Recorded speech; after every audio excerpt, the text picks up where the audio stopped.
Go, my brother's dead, and you're thinking about such a thing. I can't believe it. I can't be with you anymore. My husband, Jaden, shouted loudly at me during the funeral, but I knew that he was just faking his true intentions. His body smelled of perfume just like his dead brother's wife. I want a divorce.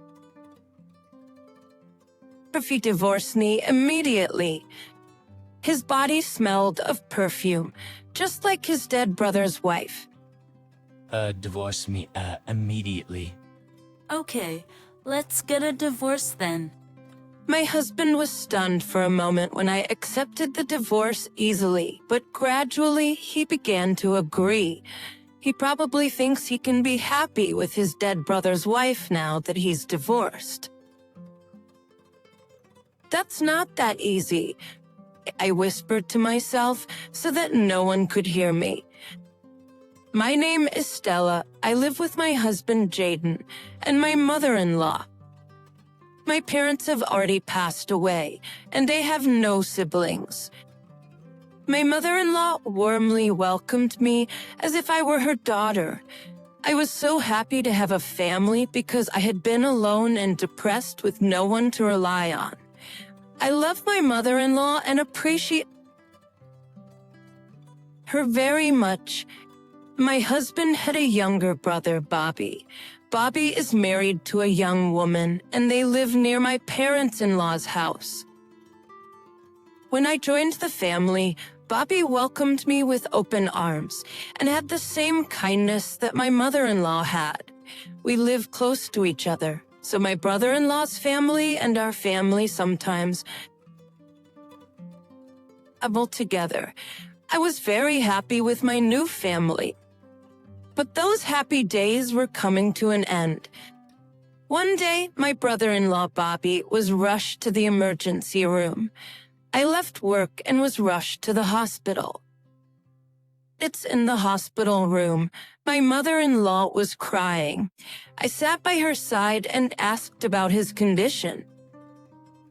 He seems to have passed the critical stage, but the doctor told us that it was still too early to tell.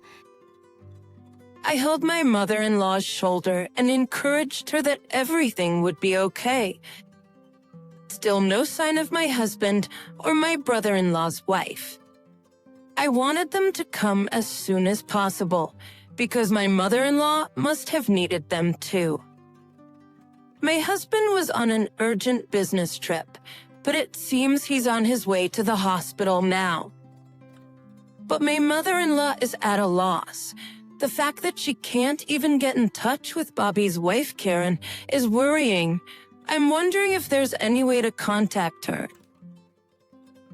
But there was nothing we could do if we couldn't get in touch with her.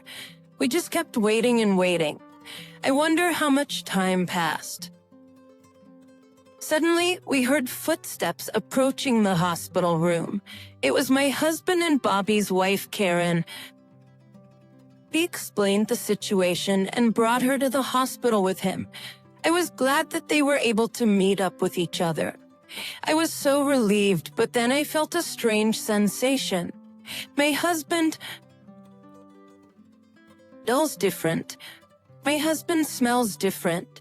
Oh, is he wearing perfume? But I knew it somewhere. As for cartoons, I looked over and saw Karen holding my brother-in-law's hand. A few days later, my brother-in-law passed away. The wake and the funeral had gone without a hitch, and things had settled down to a certain extent. I noticed that my husband was taking care of Karen in a very friendly way.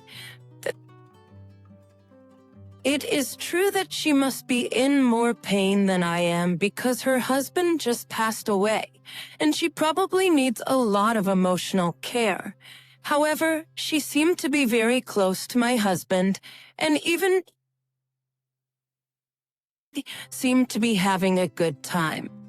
I found myself doubting their relationship when her beloved husband was gone, and I felt intense self-loathing. I guess I have just a bad way of looking at things, and that's how my husband takes care. of the situation. Besides, it would be better for Karen to be happy than to be depressed. I thought about it and stopped thinking about it after that. But maybe I should have thought about it more carefully. After a while, my husband made a shocking revelation to me. Oh, there's something I want you to hear. For his sake, I was holding laundry at the time when my husband said that. I stopped and faced him because he was talking to me with such a serious look in his eyes. I've been missing something ever since my brother passed away. It's a wound that won't go away. Even when I'm with you, it wouldn't heal. Actually, I was shocked. To be honest, I thought I was taking care of my husband in my own way. I was trying to do for him what my mother-in-law did for me. But that didn't seem to be enough. It hasn't been that long since my brother-in-law passed away. I was trying not to show that I was upset, nodding and listening to the rest of the story. But I've met someone who makes up for that. You see, it's Karen, Bobby's wife. She too said losing her husband left a hole in her heart. I think there are some things that can be filled only by those who've lost someone they love. Karen is my destiny. I know that now. We just met in the wrong order. The wind has changed. I have a bad feeling. I tried to deny in my heart that it couldn't be true, but to no avail.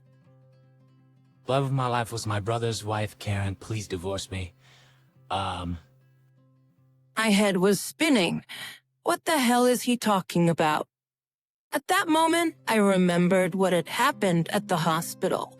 My husband was on a business trip, and Karen was out of touch. They showed up at the hospital together, smelling the same perfume. You've been planning to do it for a long time, haven't you? That's what I found myself saying. What do you mean? Are you saying I've been having an affair for a while? I came back to myself in surprise at my husband's fury. I explained to him how I had unconsciously thought that, even though it had come out of my mouth. But the more I told him about the perfume and how friendly he was taking care of her, the more I was laying out the allegations of infidelity. My husband felt attacked and his mood soured. He showed his displeasure and made it clear to me. We're still grieving and you're thinking about such a thing. I can't believe it. I can't be with you anymore. Us and my husband left. The sight of my husband's back as he left, and the fact that he told me that I was not his life partner, was so painful that I felt like I had to do something or else I wouldn't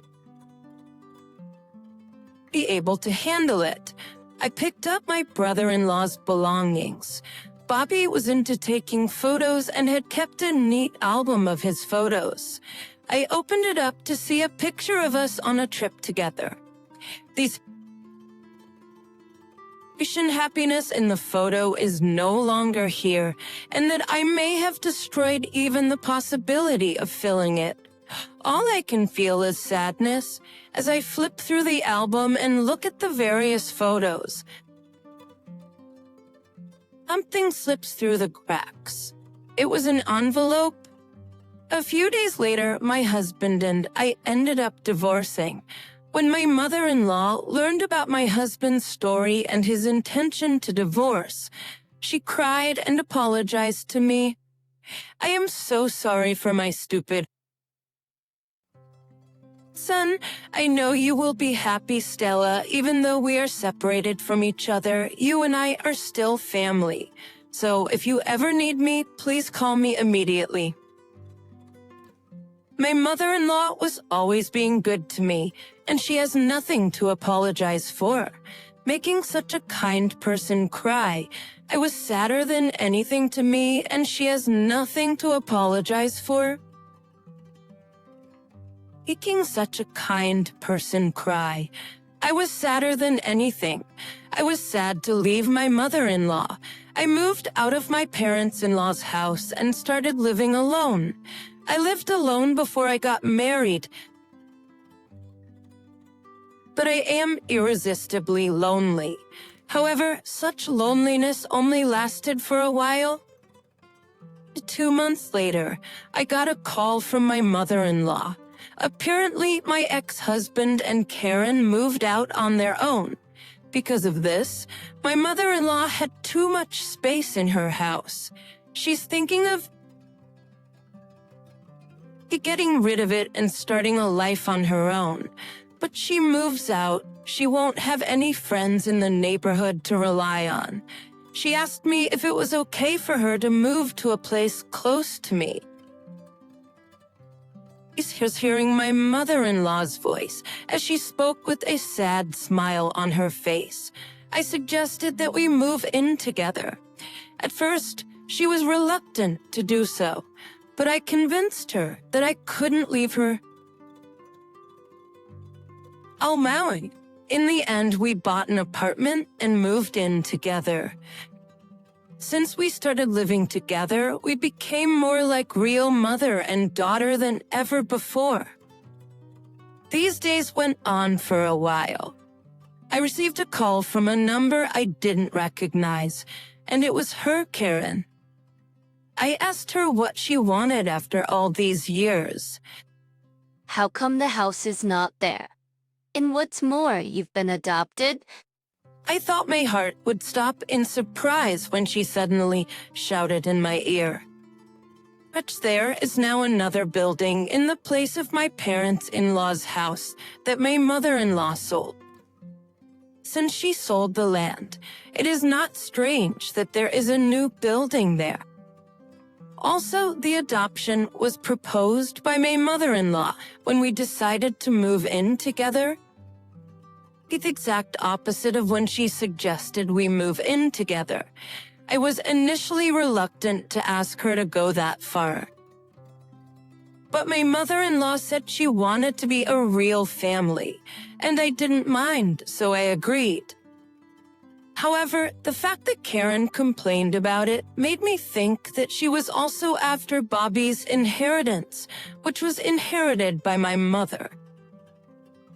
Soon after my mother and I moved in together, it came up many times that Karen might have married my ex-husband for Bobby's money. And now that she had already inherited his fortune, but we managed to keep the rest. I don't deserve to be told what to do. We're not family anymore. I want you to be thankful that I didn't ask for alimony for the affair. If that's what you want, I'll ask for it. My ex-husband told my mother that he was divorcing me, and she declared herself insulated from him. Erin seemed a little taken aback by my response, but regained her composure and retorted, You accused Jaden of adultery, even before we were together, hadn't you? You made him want to leave you. You should be ashamed of yourself. Huh, what if I told you I have proof? Her response is so predictable that I counter with a bit of a snark. Silence flows from the phone. I found that letter, yes, the envelope that came out of my brother-in-law's photo album the day my husband left me. The letter was filled with his grudge. He was a doctor who told me I don't have much time, so when you read this, I won't be around anymore. This letter contains the hidden evidence of my wife's affair with Jaden. If Jaden or Karen find this letter, they can destroy it all. Then I will have failed miserably. But if you, Stella, find this letter, let my wife and my brother be punished for what they deserve. My brother-in-law's letter also contained his feelings for his wife. After we got married, Karen quit her job. She thought it was my job to make her happy. So she just sat around the house and did nothing. And when I told her that we should help each other out a little more, she got upset. And there were days when she shut me out, especially when she thought I thought I wasn't making enough money. I had a hard time accepting that my wife would change so much. So if I could work hard and make her life easier, I hope she would return to her old self. But that was her true self after all. I am so ashamed that I didn't see it. Gee, if my ex-husband and Karen hadn't gotten involved, I wouldn't have tried to make things worse. But if I let her misdeeds go any further, I had to take action for my late brother-in-law. I'll destroy them both, Bobby. So through you two a long time ago. Hesitated, and he had gathered all the evidence. I am going to ask you to pay alimony. It was easy to imagine her shaking over the phone. She's trying to sound as strong as she can with her shaky voice. There is no way you can ask for alimony now that we're married. That's a bluff. You are trying to scare me, but it's not going to work. I'll sue you for blackmail. Be my guest. Paying for a lawyer costs a lot, you know. Well, I'm sure it's a waste of money. You seem to have studied the division of property, but you didn't learn about adultery. So naive.